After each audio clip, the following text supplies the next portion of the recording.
Today we'll be taking a look at some stories with CM Punk, Sasha Banks, Bobby Lashley, and more.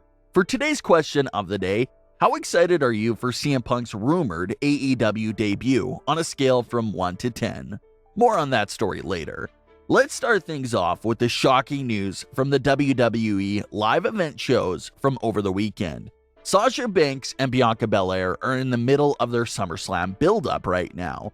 Sasha Banks and Bianca Belair even main evented SmackDown this week with their big contract signing that closed out the show.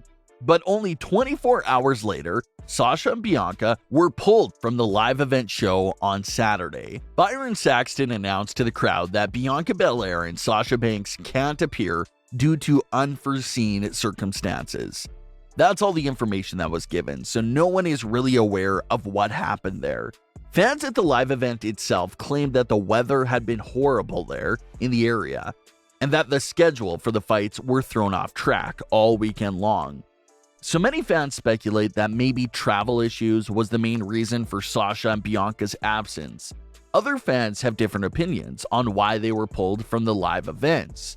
Fans discussed how Sasha and Bianca have been facing each other a lot in dark matches and live events in recent weeks, and a lot of the footage of those matches were being posted online by fans. So fans speculate that maybe WWE wanted to slow it down with their matches since they were facing each other a lot recently and with SummerSlam coming up. But of course, no one knows the actual reason at this given time.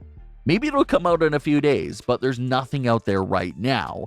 Of course, Sasha Banks vs. Bianca Belair was one of the headlining matches for these live events. You literally get to see a live rematch of the WrestleMania main event. So the match itself was quite the big attraction for the live show and was probably the main reason why fans came out to the event. But as always, the card is subject to change, so you can't hold them responsible for a last-second cancellation like this. It happens, and that's why the disclaimer is always listed about the card changing. But hopefully it was just a simple travel delay and that both WWE superstars are fully okay. We'll have to see if they appear on the final SmackDown before SummerSlam. August 20th, the alleged date of CM Punk's AEW debut on Rampage is quickly approaching. AEW Rampage had its first episode this week, and it really debuted with a bang.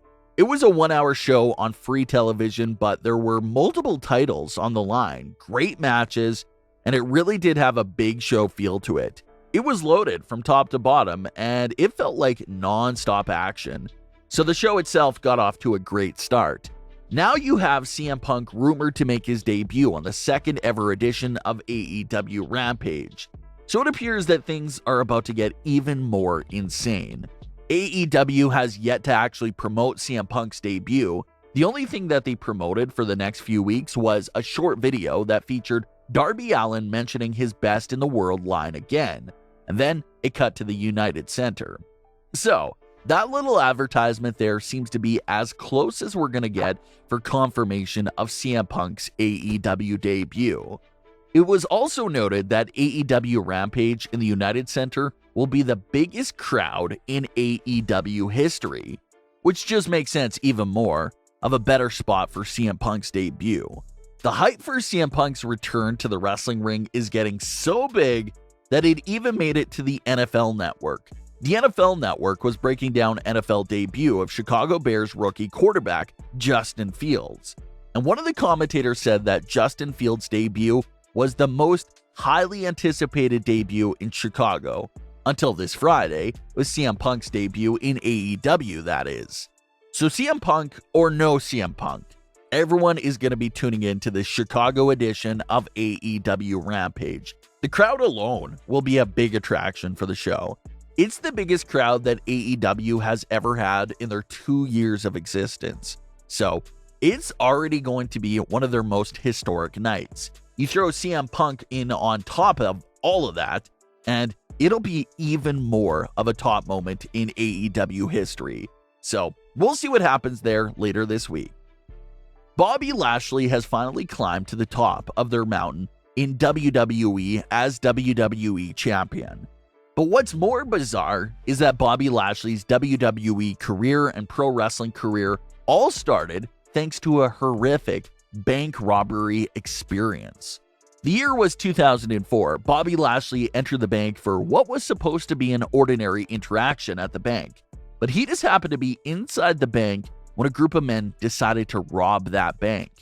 Bobby Lashley dropped to the floor so hard when everything started happening that he fully ruptured his knee on the spot. Couldn't make it to the Olympics and started to get in talks with Kurt Angle, who would later bring him into the sports entertainment side of wrestling. Bobby Lashley has explained this story on multiple interviews, such as After the Bell and Broken Skull sessions. He had this to say about the bank story during those appearances. It was after the World Team Trials, and I just moved up in weight class. So first I was at 187. I was cutting all the way down to 187. Couldn't do it anymore. Moved up to 211. That's where I felt good. Had a tournament World Team Trials, and I took third. So I was in the top 4 of the ladder, and a new weight class, and I was ready. So next year was coming around. A couple of months after that, I was going to the bank. I just went there to go deposit some money, do some bank stuff. How the tellers work, everybody comes in and they say, all right, come here. So I got into the back of the line at first. When I walked in, 3 guys were standing on the side. Now that I look back at it, I was kind of stupid, but I wouldn't think that this was going to happen. They had their bandanas kind of on their neck. You wouldn't think they're coming to rob the bank. Come in and give these guys a little nod. What's up? Go inside and get some money out of the ATM, and then I go into the line. As soon as I get into the line, it's like bam, bam. When I first heard it, all the ladies that were in the round part were facing the door, so they were like screaming and dropping down. I don't know what it was, but they kicked open the door and he's going. When he did that, I just took a dive down to the ground. As soon as I hit the ground, it was like a thud and just pure panic. I was shaken, but I was like almost feeling like I was trying to push myself through the concrete, like trying to disappear and be calm. Then these guys went through, and it was just like my whole body was numb at the time. And I just kept thinking, this is not how this is supposed to end. I came from nothing, and I put myself through college, joined the military. Wrestling's going great. I was like, there's no way I'm gonna put down on the ground here. Like laying down. That thought was going through my mind the whole time. Those guys did their thing for a little while, and then they ended up leaving.